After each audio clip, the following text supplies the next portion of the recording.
கண்டிப்பாக நிகிதா, தமிழக சட்டமன்ற தேர்தல் வருகின்ற 23ஆம் தேதி ஒரே கட்டமாக நடக்கிறது.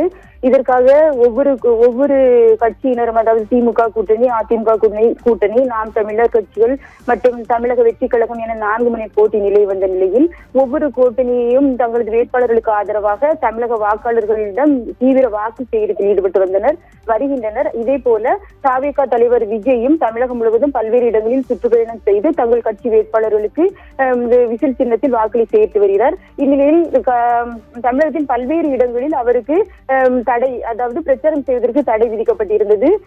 கன்னியாகுமரியை பொறுத்தவரை இன்று 3 மணிக்கு அவர் விவேகானந்தா, அதாவது அகஸ்தீஸ்வர பகுதியில் அமைந்துள்ள விவேகானந்தா கல்லூரி மைதானத்தில் 3 மணிக்கு அவர் பிரச்சார கூட்டம் நடத்துவதாக அறிவிக்கப்பட்டிருந்தது. இது அதிகமான 5000 பேர் கூடுவதற்கான வசதி செய்யப்பட்டிருந்தது. இருந்த போதிலும் அதிகமான அவருடைய ரசிகர்கள் மற்றும் தொண்டர்கள் வருவார்கள், அது பாதுகாப்பு இல்லை என்று கருதி காவல்துறையினர் அந்த கூட்டத்திற்கு அனுமதி கொடுக்கவில்லை. அதன் பிறகு அவர் ரோட் ஷோவாது அனுமதிக்க வேண்டும் என்று விண்ணப்பித்திருந்த நிலையில் தற்போது ரோட் ஷோவுக்கு அனுமதி கொடுத்திருக்கிறார்கள்.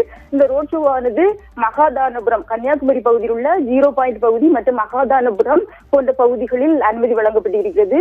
அவர் தற்போது தூத்துக்குடியிலிருந்து புறப்பட்டு கன்னியாகுமரிக்கு வந்து கொண்டிருக்கிறார். இந்நிலையில் அதிகமான தொண்டர்கள் மிகவும் உற்சாகமாக நிலையில் கன்னியாகுமரி அந்த 0 பாயிண்ட் பகுதியிலும் மகாதானபுரம் பகுதியிலும் கூடியுள்ளனர். போலீசார் பாதுகாப்பு அளித்த வண்ணம் உள்ளனர்.